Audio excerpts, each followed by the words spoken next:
What got you there? What got you there with Sean Delaney? I'm Sean Delaney, and on this episode of What Got You There, I sit down with Liz Wiseman. Liz Wiseman started her career at the major company Oracle, and since she's gone on to become a New York Times bestselling author, and she has a new book out, Impact Players, and it's all about uncovering and decoding who are those people on our team, those organizations who really make monumental change, not just those marginal changes, huge changes to make everyone else around them better. So if you want to know what it takes to find those impact players, how to cultivate and develop them, you're going to love this episode with Liz Wiseman. Liz, welcome back to What Got You There. How are you doing today? I'm doing great. I'm excited for us to continue a conversation we started a few years ago. Yeah, no, the continuation. For anyone listening, didn't get to hear that was originally episode number 56, where we dove more into your background and kind of what makes you tick. Where we're going to dive more into your recent work, which I'm so excited about. I've really enjoyed. But I would love to know, since we're revisiting some things, is there a mindset of yours that if you could just pass on to anyone starting their career, and this is a mindset that you possess, you would love passing this on to other people? Sean, that is such a great question. And it's something that no one's ever asked me. And I feel like I've been waiting my whole life to share this with people. So thank you. I think if there's a belief that has permeated my career and my work, it's that we have way more power than we think we have. And I think a lot of people go into situations and say, well, I'm not really in charge, and this person's in charge, and I can't do because of this. And I have just found over and over that in almost every situation where I am frustrated, that I have a lot more power than the situation would appear. And that if I just assume a sense of like, I'm in charge of myself. And I don't know, I think it's this take charge mentality. Is unless someone tells you you're not in charge of yourself and you're not in charge of the situation, you have power. And I guess I see so many people who don't use the power that they have. I'm wondering for you, I mean, this is an incredible mindset. Is this something that was uncovered over time, or was there a changing point where like there was just a fork in the road type moment where you realized this power that you did have? Well, this is one of the things I think I learned at a young age. And I had a father who was grumpy and gruff, and he just struggled to communicate. And I saw my siblings kind of cower. So I was, kind of in the vernacular you and I have talked about. I was raised by a multiplier mom and a diminisher dad. And my dad was very much a good person, but I saw how other people, kind of cowered from him. He was sort of a bit of a bully. And I just would stand up to him and say, well, Dad, that's, this is what needs to happen, not this. And he would go, okay. And and my siblings started to come to me like, Liz, we want to go out on the boat this weekend, but we're afraid to ask Dad. You ask him. I'm like, okay, I'll ask him. And so it was little by little, I think, just growing up, like, wow, I'm not a victim of my dad's moods, or that like I can actually assert myself and change the situation. And then I think there might have been one a bit of a turning point. And it was, I was in high school and I was a new driver. I don't know that I've really shared this story with too many people, but I'm a new driver. And so I have to like date myself. This is way before we had cell phones. And so, when you're in your car, you can't call AAA and just say, hey, my tire's flat, come help. So I'm driving home from my high school in the afternoon, evening or something, coming back from practice or something. And I see that there's a car pulled over on the side of the road. Someone's stranded there. And, he's kind of waving. And so I stop and pull over. I'm 16 years old. I'm a brand new driver. And I ask him if he needs help. But he's like, yeah, my car, blah, blah, blah. And I could use a lift. And so I'm driving my parents. It's like a little mini kind of truck, like a little Datsun kind of thing. And so, he hops in the cab. He lives, I don't know, a couple miles. I drive him to his house and I'm dropping him off. And the next thing, his hands are all over me. And I'm like, whoa, this guy's got the wrong idea about this. And I start to get I mean, he's all over my side of the car and he's got his hands all over me. And I'm like, wow, this could go bad really fast. And like, it was all sort of in a split second. And I just remember just being outraged and strangely, I was so mad that he wasn't thanking me. And so I just like kind of pulled away and like shoved him over to the side of the car. And I'm like, whoa, whoa, whoa, excuse me. I'm like, I think you have this situation wrong. I'm like, your car was broken down on the side of the road. And I, out of the goodness of my heart, gave you a ride home. And this is not how I want to be thanked. And I just like, this is so burned into my mind, this image of him, like, it was like a startle response that like babies get, like, and he just like, and I'm like, no, I need you to thank me for giving you a ride. And he's like, yeah, thanks. And I'm like, yeah, thank me for giving me a ride. He did. And I'm like, and now get out of my car. And he hops out of my car. And he's like, the last image I have, and again, this is still like burned in my head, was him like waving to me, like, thank you. And then I drove away and I pulled over after I got around the curve and I'm like, but I just remember that feeling of, wait a minute, this is my car. I'm in charge here. Like, I chose to give him a ride and I'm not going to let him take advantage of me or this situation. Like I have power here, and I didn't have physical power, but I had like the power of words or ideas, or I don't know what it was, but like, I very much remember that experience of, oh no, like, you're in charge. And I don't share that in a way to diminish people's experience with abuse or violence, sexual assault. That wasn't what was going on there. But I just remember learning, like, no, when in doubt, be in charge. Like, be in charge of you. And yeah. I think that it's like, it's carried through my whole career. Man, I could tell you story after story about times where I was like, no, wait a minute. That's not right. That's not how this should go down. Like, we need to do the right thing here. And so there's just story after story of, like, I think my career was built on just, I don't know, standing up to power, standing up for myself, taking charge of the situations that looked like they didn't have leaders. Well, Liz, I mean, first and foremost, thank you for sharing that and being open and vulnerable. I can't imagine that's easy to replay that in your head even now. But it's a great visual for us to understand. And then it's cool to hear how that's continued throughout your career, where you're continuing to build on that circumstance. I'm wondering, though, what about people who haven't had those defining type moments? I'm wondering what the narrative should be like in their head when they're middle of their career right now and they haven't been in one of those positions before where they can feel that empowerment. Is there anything they can do now just to kind of get that narrative in their head correct, to kind of take those additional steps on the path? Well, I think trying to understand power, it's one of the things I've really tried to understand through my whole career is power, and how do you exercise positive power in any situation. And some of it comes from understanding when you're powerful.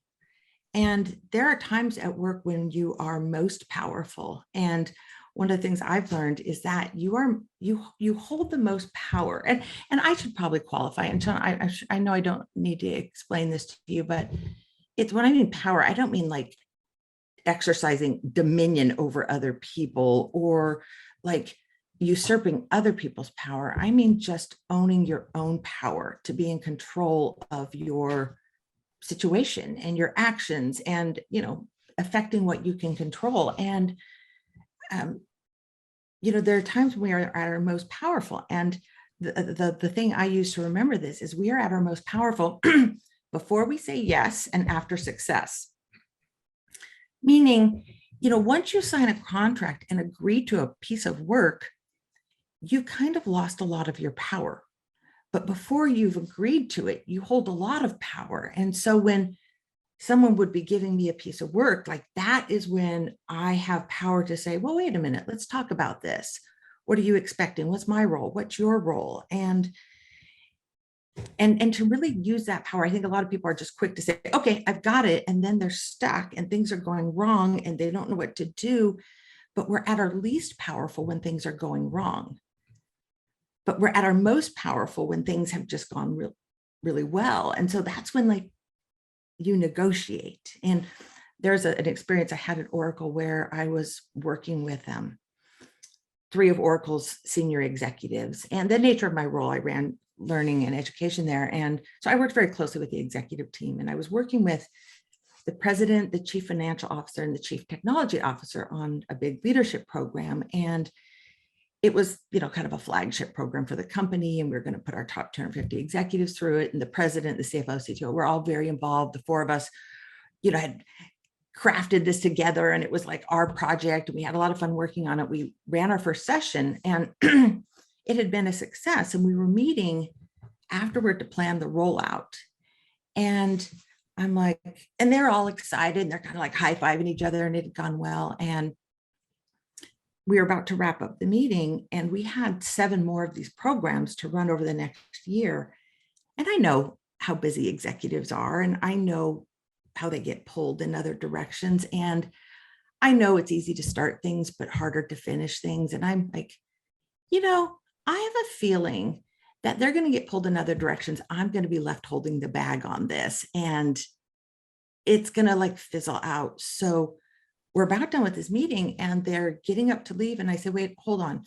And I turned to Ray, who was a president, who was, ran like a $30 billion operation. It was very busy. And I said, Ray, I said, you know me, and you know how hard I will work to make sure this is a success. And I'll like knock down brick walls if needed, but I just want you to know that if the day that you stop working on this is the day I stop working on it. And he kind of looked at me and I'm like, if you stop, I stop. And then I probably explained, this program can't be successful without your full and complete involvement. If you stop, I stop. And he's like, looks at me. And I don't really know like where I got the wisdom to do it, but he just looked at me and he's like, you have a deal. You have a deal. And then Ray gets up from the table and he goes over to his assistant's office. It's just right outside adjacent. And he said, Terry, whatever time Liz needs on my calendar for the next year, she has it. And Terry looked at me like, he's never said that before. And I'm like, yeah, because no one thought to ask him. Like, it's like, I needed to exercise my power to say, I can't do this without you, and I'm not going to. And Ray, to his credit, never once backed off a commitment. He was at every meeting, he was at time, he was prepared. But it wasn't an accident. It was because I said, I need this from you. Like, I can't be successful for you unless I have that. And, but that was a powerful position. If I had waited till we were like stuck in the ditch, I think it would have been my problem. Yeah. Liz, I feel like that could be one of the best stories I've heard to illustrate someone who could be earlier in their career or just a few levels down. So many times, I know you work with a lot of leaders. I get a lot of questions where people feel handcuffed in their roles. I feel like that is one of the best examples of kind of flipping the switch there and putting in the power back to yourself, which I just love so much. This makes me think about something. I know our mutual friend, Dr. Michael Gervais, in my recent conversation with him, he was talking a lot about setting the conditions for success ahead of time, getting ahead of things, getting upstream of things, similar to what you're talking about there prior to setting the contract where you're locked in. And all of a sudden you have to go and correct things as opposed to setting the right conditions early on. That's one of the things I love so much. I just feel like you do such a good job illustrating these stories. So I'm appreciative of that. I do want to dive more into the specifics of some of your new work around impact players, but I would love to know, how do you describe impact players amongst high performing teams? Oh, well, I would start with the concept of an impact player in sports, which is really what struck me, is that an impact player is someone who makes a major contribution. It's someone who's talented and skilled and capable. Like as an athlete, they perform well, but they also have this extraordinarily positive effect on a team. They're playmakers. They're people who make things happen. And they also raise the level of play for everyone on the team. And that's kind of the concept of an impact player in sports. And I think we see these same kind of people in the work world. They're the people that are clutch, that, when it's an important situation, this is the person you're going to hand the ball off to, and they're going to get the job done. They are going to play on the team, and the whole team gets better around them. They're people who find ways to make themselves really valuable to a team. And they're people that, we come to depend on. And they're the people we hand the most important work to because they come through and they do it. It's like they get the right work done and they also do it in the right way. And we all know this, like, it's the person you're going to hand it to that you just know is going to get it done. Almost like, I can cross this off my to-do list and not even have to ever check back with this person because it's as good as done because they're on it. And they're also going to do it in a way that everyone wins. There won't be blood on the floor when they're done with the piece of work. Yeah, they were a thrill to study. Well, I would actually love to know that before we dive into kind of like even the origin story of where this idea came to be to really dive into this and even turn this into the book. This reminds me of a player. I'm not sure if you're familiar. He went to Duke, long time in the NBA, named Shane Battier. And there's a great, I don't know, it was a New York Times article that basically talks about, he doesn't lead any single category with points, blocks, anything like that, but has the highest impact of anyone in the league in terms of making everyone else around them better.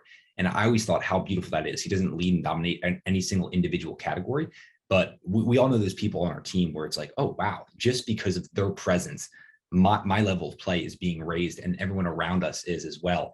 So I just love that. But I would love to hear, like, when did that light bulb go off about like, oh, wow, impact players, like, this is it. This is what I'm diving into. When did that happen for you?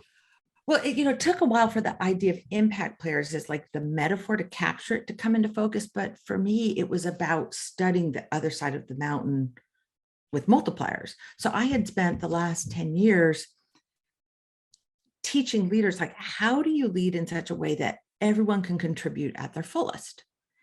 And so that everyone essentially can play big. I think I've been long fascinated with this concept of contribution and, like, what do leaders need to do so that others can contribute at their fullest? And so I've been out there kind of preaching this message for a decade. And then I start to realize that leadership is a pretty important part of that equation, but it's not the only part of that equation, that the way the contributor shows up matters as well. See, I've been studying the mindsets and the behaviors of the leaders, kind of like studying the best coaches, but like the mentality and the mental game of the players matters as well. And, I think it was brought into focus for me sharply. Oh, I don't know. It was a few years ago. I was out teaching a workshop or speaking at Salesforce. And one guy was like, yeah, this is great. Multiplier, like, you want to multiply your people, not diminish people, blah, blah, blah. He's like, it's great, but Liz, you can't multiply zero. And I was like, is he saying that the people on his team are dinglings? Like, does he say he has a team of nothing dummies?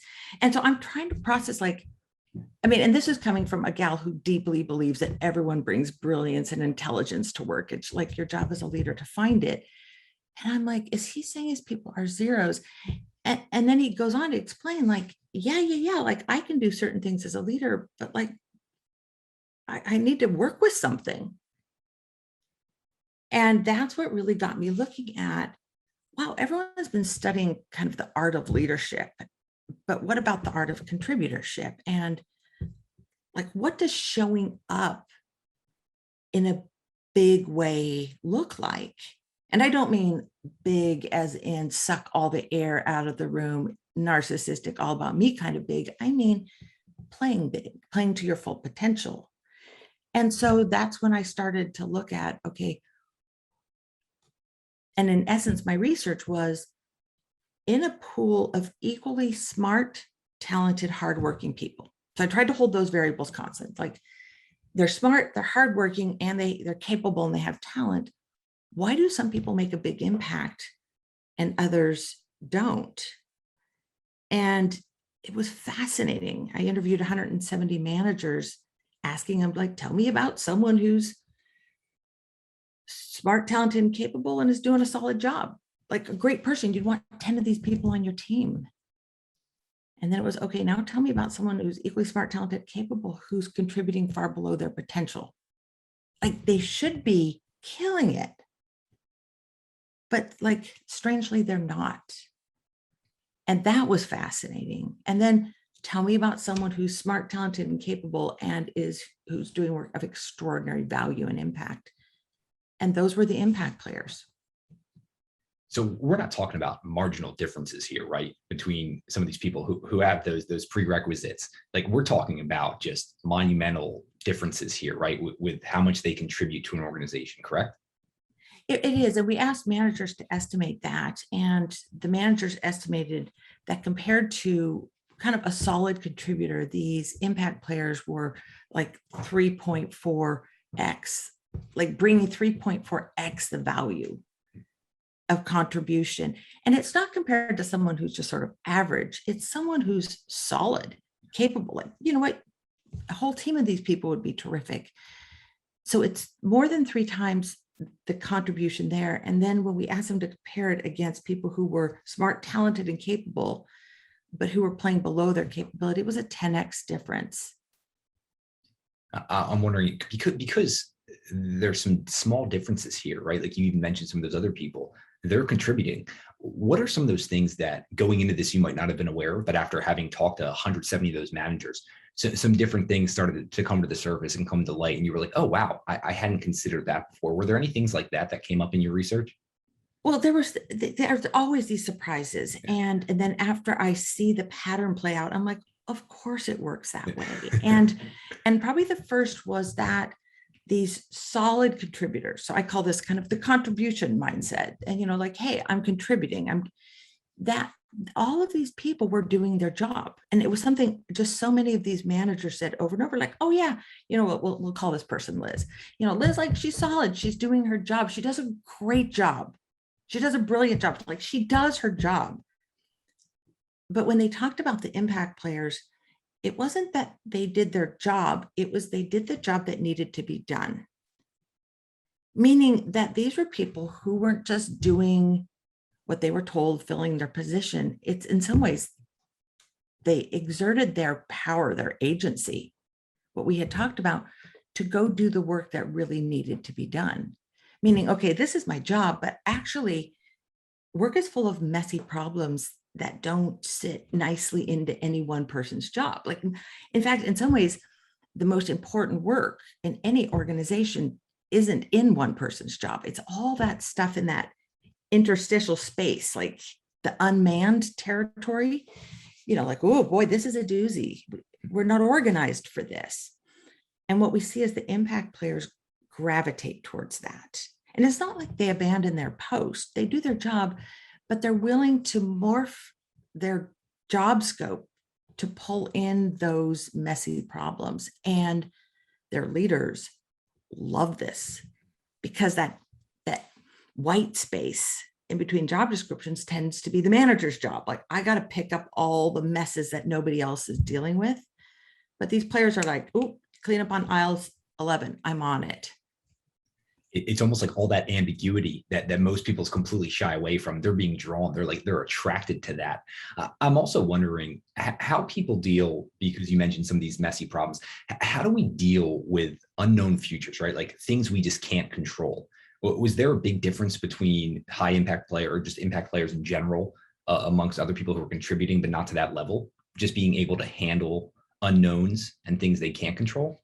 Oh, this was also one of the situations that differentiate people. The 5 situations we found that really differentiated the impact players from everyone else were, I call them the everyday challenges of work, meaning whether you work at Nike, or you work at Bank of America, or you work at a middle school, you're going to encounter these kinds of problems, messy problems, unclear roles, like, I don't know who's in charge, unforeseen obstacles, moving targets, goals that are shifting kind of mid-project. And the lastly is just like this sense of unrelenting work volumes. Like it just seems like everyone has more work than they can do. And one of them was how people deal with unforeseen obstacles. And, kind of the razor's edge, the differentiator between contributors and impact players is contributors, they take ownership.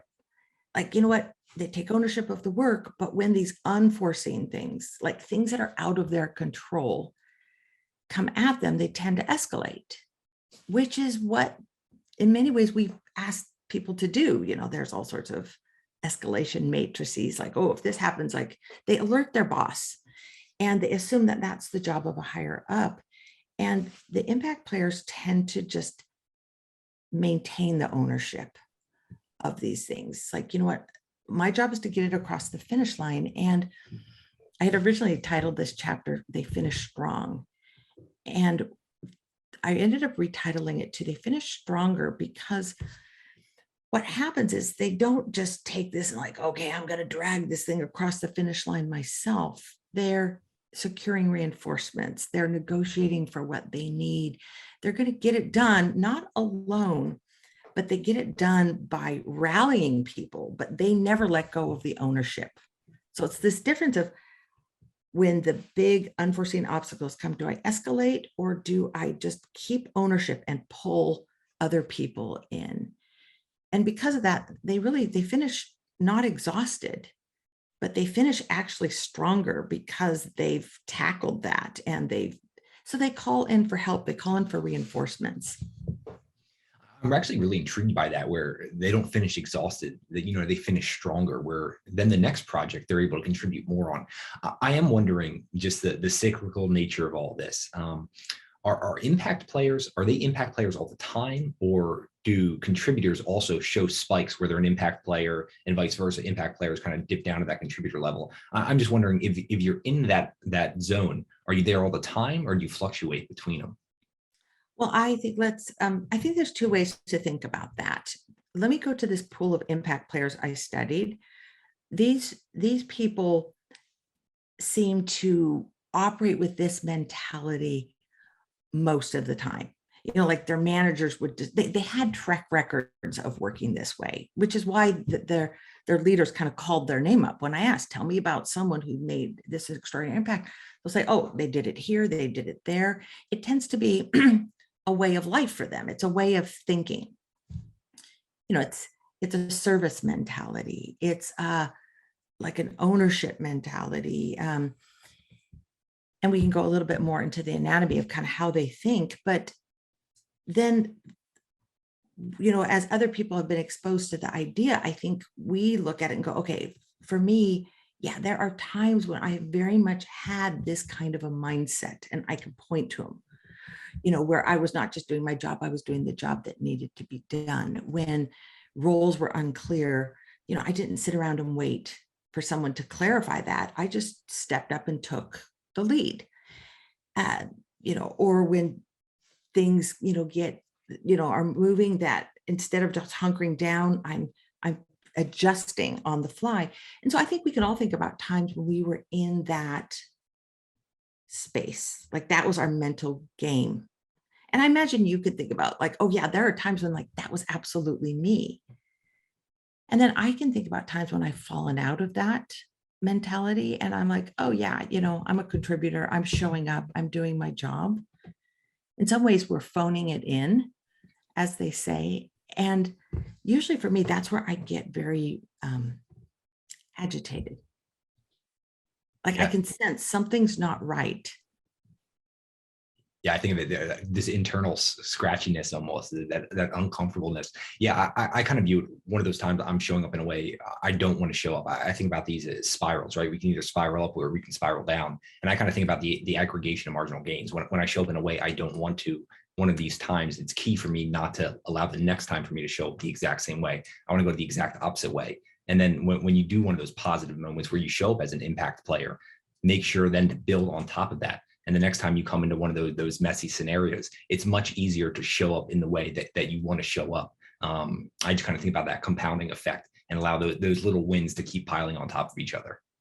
And it's absolutely a compounding effect. That's what we saw, because the way they work offers this guarantee to their leaders and their stakeholders. Like we give the ball to Sean and it's going to get done, and it's going to get done in the right way. And people are going to end up like smiling and laughing at the result of it, rather than like sort of bemoaning the Pyrrhic victory. And so these people just get handed more, like bigger responsibility, more control. And what's beautiful about that is that like people are just continuing to reinvest in them, reinvest in their development and their careers. And I would love to hear, Sean, you mentioned like, I would love to hear, if you don't mind, like a time when you were kind of like, oh, I'm in that impact player zone. Like that was me. And I wouldn't mind hearing about a time you're like, oh man, this is where I feel like I fell out of that. I was spiraling. I want to hear a spiral up, spiral down. Oh, that's throwing me on the spot here. Okay, so I'll kind of set the conditions first, because we each are all different, right? We have our own strategies, our own methods. For me, a big part of this all becomes awareness. And I think about self-awareness, where I could perform like an A player, an impact player. But if I don't have that awareness, then that moment's going to pass and I'm not going to learn from that, whether that's positive or negative. And so I actually think about how do I zoom out during key moments, during inflection points. So, I mean, I try to do that. And I even think about this even in between meetings, right? Like, unfortunately, we tend to schedule. It's like I have a 2 o'clock, I have a 3 o'clock, I have a 4 o'clock meeting, and just building in some little moments of reflection. This be 5, 10, 15 minutes. And so after a moment, a big team meeting, I make sure I can actually zoom out and say, you know what, assess myself here. And then obviously we can get this from other people as well. But for me, that's the big first starting step, is being able to actually zoom out, have some awareness there to catch myself in the moment. Because what ends up happening, I just think about some corporate organizations, and you might do a quarterly review and your boss brings up a piece of advice and you're like, I don't even remember this. Was this 3 months ago? As opposed to being aware in the moment. And I think that has to start with you. And back to your original point around empowerment, I view that as an empowering moment. Whether you're the leader or someone underneath the leader, is taking those individual situations, individual circumstances, and having that awareness. And then obviously once you understand that awareness and you can articulate it and distill it down, then the next time I feel like when those early warning signs are popping up for a negative scenario, it's so much easier for me to catch myself, and just even my internal dialogue right there would be, you know what, this isn't how I want to show up. This isn't the person I want to be. So I know those aren't specific circumstances, but I think that might be helpful, just providing the groundwork and context in how I approach these moments. I think that's so important, Sean. And I think if I could make like a plea to anyone listening is like, take those moments to reflect. And if you're going to reflect on anything, reflect on what are the assumptions that I hold. And it's funny, when I was studying the behavior of the best leaders and looking at these multiplier and diminisher leaders, part of my research was asking people to describe, well, what did the leader do? And then how did the leader think? And I thought, oh, that's a ridiculous question. No one's going to know how their boss is thinking. It's funny, people struggle to remember the behavior, but they absolutely remember the assumptions. I'm like, how did you even know what that person was thinking? Because our assumptions tend to sort of bleed out. Same in this research, when I asked the managers, like, tell me about an impact player versus an under contributor or contributor, talk to me about what their beliefs were. I'm always so struck at how articulate we are about other people's assumptions. Like, oh yeah, they worked as if they could solve problems. They worked as if they were in charge, but didn't always need to be in charge. They worked as if their job was like an expression of like their inner joy. And I think if we could reflect on anything, it's like, what are the assumptions that I hold right now? Like, what am I believing to be true? Like, for me, it's like, back in that moment in the cab of my parents' little mini truck, like my assumption was, you don't have a right to do this. This is my car. I gave you a ride. I'm the boss of this situation, not you. And like, we can go into meetings and think, wait a minute, my assumption is actually they're the boss and I'm sort of a victim of bad leadership right now. Like, okay, wait a minute. That's not true. That's not true at all. Like, I actually have way more control over this situation than it may seem. So I think if we can catch ourselves doing anything, is what are the assumptions? Because the behavior just follows from our assumptions. If we get the assumptions right, everything else works. Liz, you bring up such a foundational and important. I'm just like lit up right now because I love this, because the way I think about this, new information, new knowledge is pointless unless those assumptions are in the right mold. I think about these as mental models. It would be like having a filing cabinet, right? But if the filing cabinet, the structure is wrong from the get-go, any more files on top of that is just wasted. It's completely useless. I mean, you have to update those models, those assumptions, how you view the world. This is not talked about enough. So I don't know if you're working on your next book. I hope maybe you're going to dive into this, because this is something that I feel like could just be talked about for hours. So thank you for highlighting that. Yeah. With regards to assumptions, you were mentioning something a minute ago, just the anatomy of how these impact players think. And I would love for you to deconstruct that. I'm just fascinated by this. Well, probably at the simplest level. And it was after pulling back and like backing away from all of the data and the analysis that I did, is like, it was very clear that there's two fundamentally different worldviews that the impact player versus the normal contributor are operating on. And when it comes right down to it, I can boil it down to its essence. The impact player sees what most people see as threats, messy problems, like lack of role clarity, like problems that you couldn't have planned for dropping in your lap, like targets that change. Like most people look at those and go, that's a threat. That's a problem. That's something I want to avoid, and they tend to avoid them kind of like the way when you're, I live sort of near the coast, and, when a big wave is coming at you and you're like, scary, and, flee, run away, like a Monty Python scene. And, you try to run away from it and then it just topples you. And then you're like tossed in the surf. That would be like me out in the wave. And then I would compare that to my son, who's a surfer. And when the big wave is coming, what does a surfer do?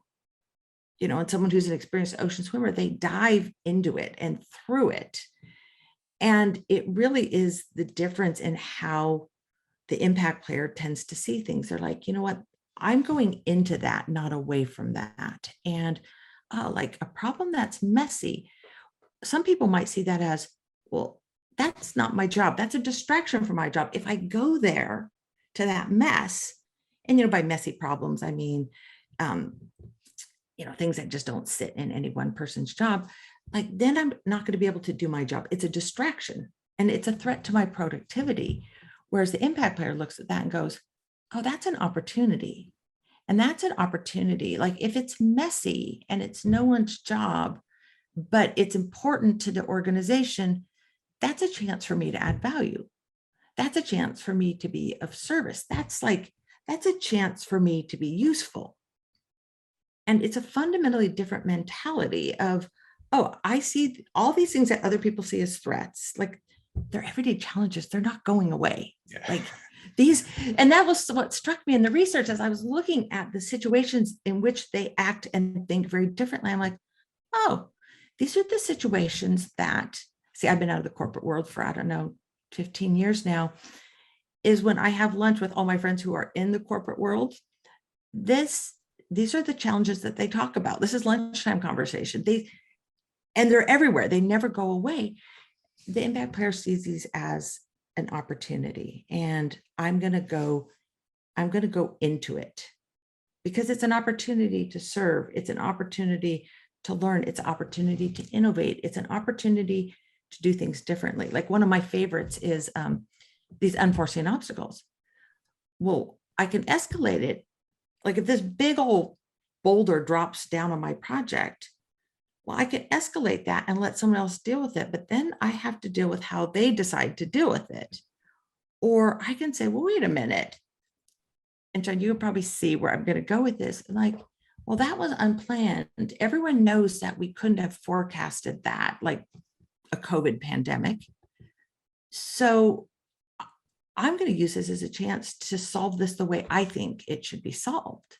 Like I'm going to self-empower and solve it. And it's actually, I'm a volunteer teacher of this Bible study class when the pandemic hit. Nobody knew what to do with this class of teenagers early in the morning, and everyone was sort of waiting for direction. I'm like, oh, well, if no one else is in charge, I'm going to solve this the way I think it should be solved.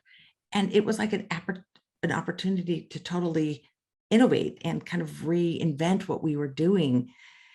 And it's just a different lens. It's essentially choosing to work with opportunity goggles on. I love that. It's almost like these little light bulbs are popping off, these little green lights when these opportunities come up as an ability to skill up not only yourself, but your organization as well.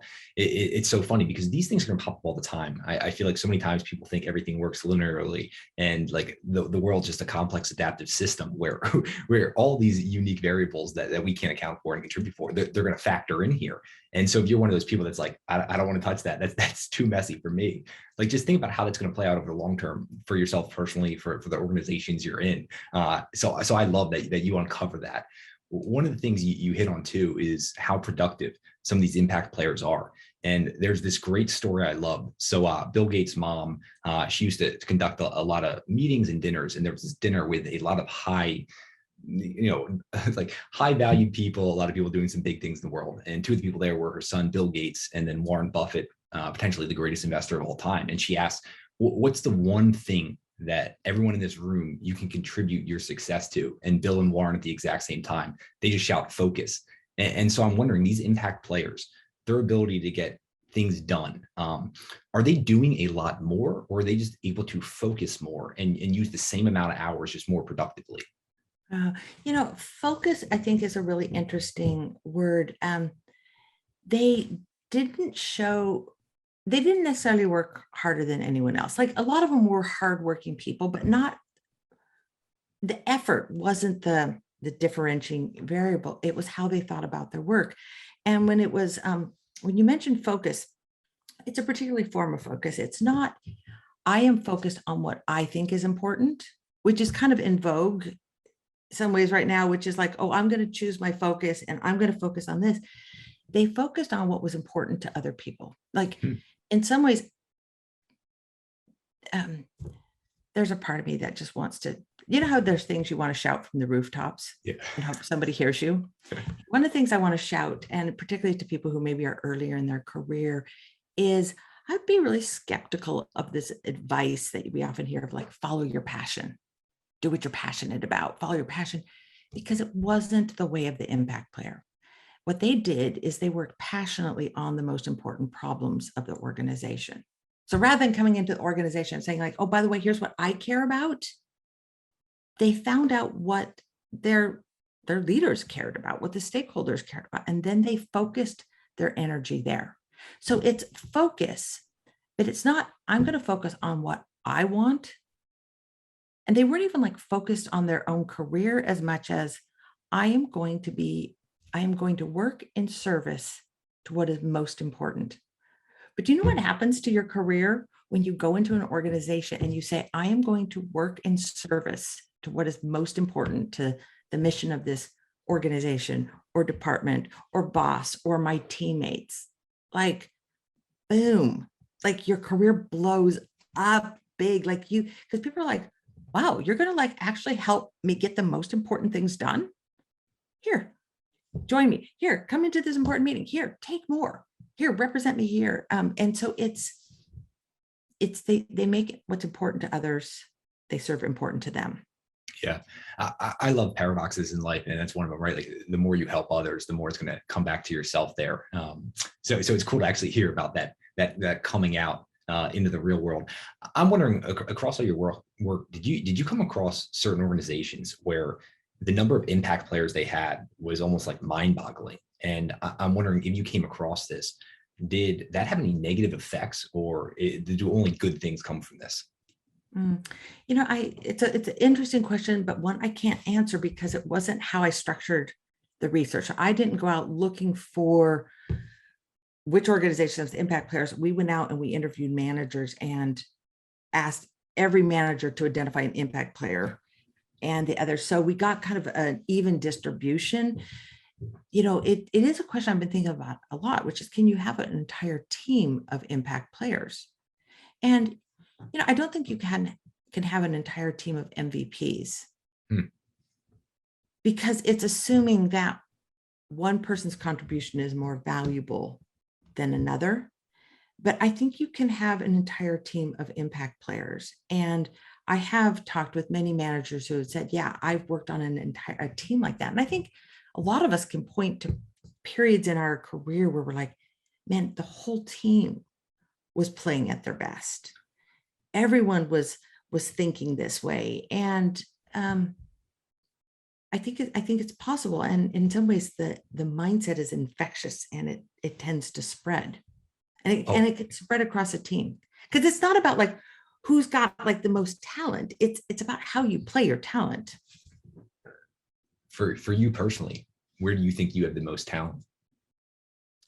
Where do I have the most talent? Yeah. Like, are you like, do I have a talent? Well, I mean, I certainly think you do. I know you work with a lot of leaders, a lot of executives, helping them out. I was wondering, because one of the things we were talking about a few minutes ago is just being able to assess yourself. And so I'm wondering, I mean, because you contribute a lot to the world and the people you work with and the books you write. I'm just wondering where you think like your deepest talents lie.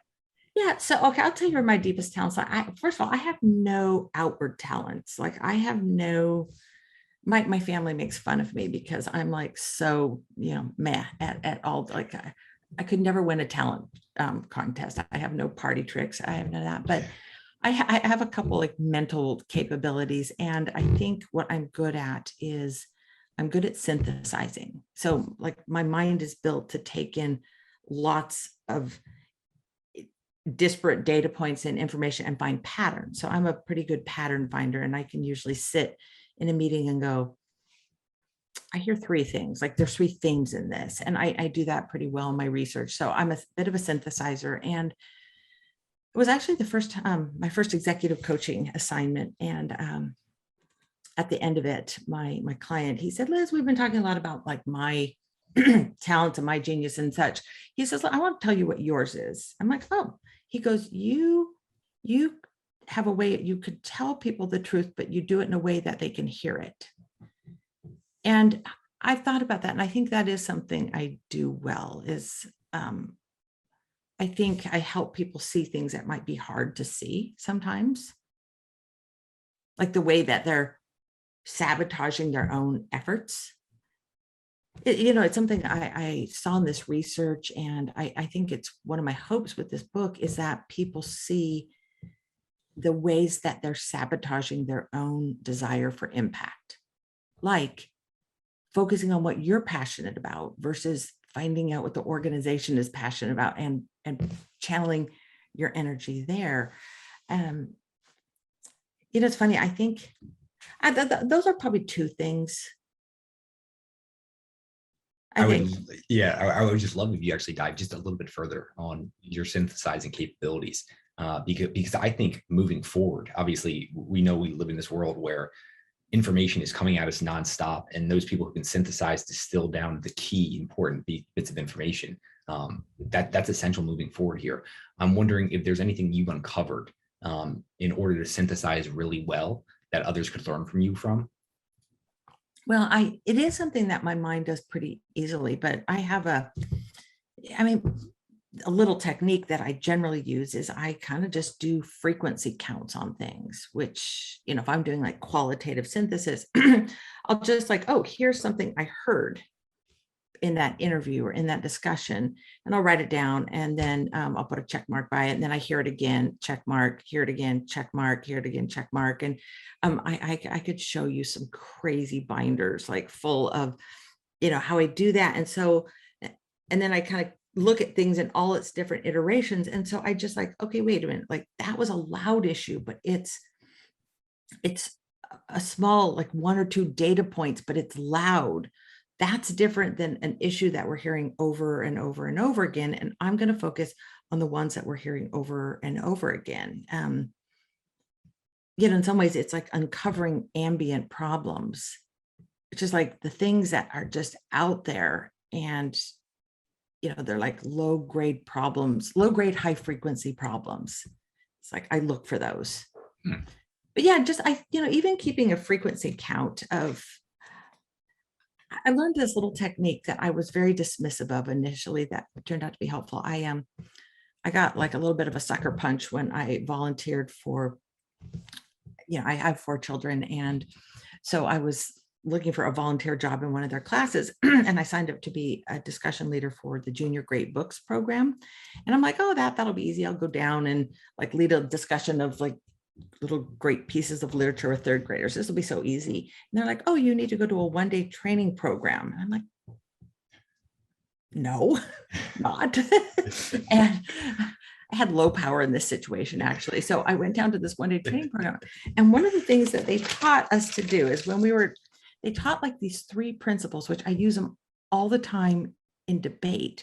And the first principle was, as a discussion leader, your job is to ask the question, but not give an answer.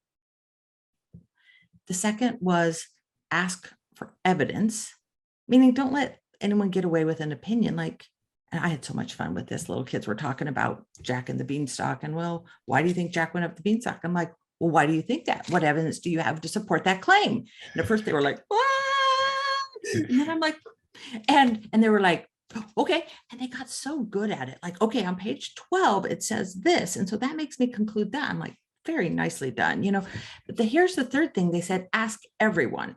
And I'm like, I'm down with that. That's great. I'm going to ask everyone. And they said, and make a seating chart. And I'm like, what? And so they said, make a little seating chart, draw a circle, write everyone's name on it like this, and then just put a check mark after they've said something. And I'm like, I can do that in my head. And I'm like, okay, I'll make a chart. I was like, wow, that was really illuminating, actually, because you start putting check marks by things and you see, wow, that person's really dominating. So it's just another form of frequency analysis, like what's coming up over and over. Aren't those moments in life that are so unexpected that, like you mentioned, the volunteering there left you with something and this invaluable skill that now is this through line throughout the rest of your life? I love those moments. I want to circle back. I know we're going to wrap up here shortly to one of the original things you were saying. You were talking to that group at Salesforce, and that leader mentioned you can never multiply by 0. You're just going to get 0. If you're a leader and you have a team and you have certain people who are contributors, and then you have those impact players, and those contributors have been around for years, is this something you should continue to try to develop, or should you get just out there and start looking for more impact players? I know this is a messy scenario. I'm just wondering how you think this through for other leaders who are listening to this. Sean, I love that you brought up that scenario because it gives me a chance to share. It's a belief. This is something I really believe. Like most everything I write about, I teach, I share. I'm like, I think it's this way, but I'm not totally sure. Here's something I'm absolutely sure about. And I've learned this studying leaders and leaders who bring out the best in others and leaders who have a diminishing effect. In studying this and teaching these ideas all around the world, here's this thing I've learned is that it's not about leadership, it's about contributorship. And that it's this, that all over the world, people come to work every day wanting to contribute 100% of their capability. I have asked so many people about their experience with diminishing leaders. Well, what percentage of your capability do they get? Oh, no, 30, 40, 50. I've got thousands and thousands of data points on this. And then I ask, what percentage of your capability did you want to give? 100%, 100%, 100%. Or well, it was started as 100, but then it went down to 0. And this is the thing I've learned is that people desperately want to contribute 100%. People don't want jobs. They don't want to be a job holder. People want to be difference makers. People want impact, and I think we're seeing it with like our response to the pandemic and this great, resignation that people are questioning not just where we work, but like why we work and what we're willing to put up with. And I think the most important thing to understand as a leader is that the people on your team that you've stacked ranked, that you've evaluated, that you've stratified in some way, every single one of them wants to contribute everything they have. And every single one of them wants to do meaningful work and have an impact. Now, some of them have had that trained out of them. Some of them have had it beaten out of them, diminished out of them.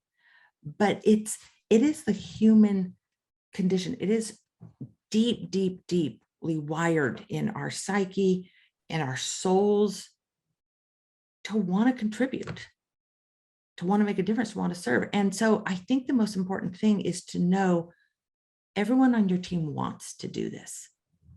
And it's painful for people when they can't, when something is holding them back, either their leader, so it might be you, as their leader, or themselves. And so I see part of my work is to help leaders get out of the way of people wanting to contribute all of their capability and develop it, and then helping us get out of our own way. And I think that's what managers can do. If you want a team of impact players, figure out what is getting in the way, what is impeding their impact. It might be you. I mean, maybe you just need to give people permission, which is like, by the way, unless someone very explicitly tells you not, you are in charge. Like, take ownership, like do what's needed to get the right job done. Like, maybe people just need permission. And then there's a number of things you can do to coach, to develop, to recruit this kind of talent, to bring in some starter talent that has like a positively infectious effect on a team. But the will is there. I think I know that. Yeah. I mean, you want to talk about something that's not going to change for 100, 500, 1,000 years. I mean, that's a universal law of nature. I mean, we want to contribute. We want meaning in our lives. I love that you just bring light to that. So many people, we just tend to forget that for some reason. And that should be the starting block. Liz, you know how much I appreciate your work, the new book, Impact Players. Obviously, we're going to have all of that linked up. Anything else that people should know about the book? One of the things I love is the number of visuals, graphics, key takeaways you bring to light to make it easier for leaders to be able to distill this down, learn what an impact player is versus a contributor. Then also, how do we understand the teams that we're working with to help get more impact players? But anything else you want to bring to light about the book? Oh, here's my guilty confession. It's like, if someone's going to read the book, feel free to skip the parts that aren't helpful. Like, I put a lot of like takeaways and playbooks, and here's like summary and synthesis, because that's what my mind does. But like, if that's not helpful to you as a reader, just skip over it. But just, find the parts that are valuable for you. Yeah, I love that. Liz, final one here before we wrap up. If you could do this long form conversation, sit down, anyone dead or alive, just not a family member or friend, who would you just love having one of like these deep discussions with?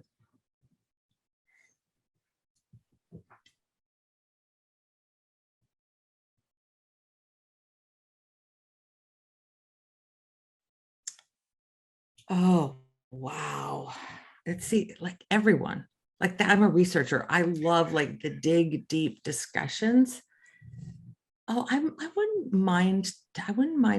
You mentioned Bill Gates. I wouldn't mind really understanding how he has grown and changed as a leader over the arc of his career. He's been a fascinating one. Yeah. I wouldn't mind trying to understand that a little bit better. I think I might want to have, let's say now I'm really going some long form conversations with our leaders in Congress, who I know are trying to do the right things, but seem to lots of us like they're doing the wrong things. On in both sides of the political spectrum. Yeah, I appreciate it. Liz Wiseman, I cannot thank you enough for joining us once again on What Got You There. You know what, Sean, thank you so much for the conversation and for the work you do. Got you there with Sean Delaney.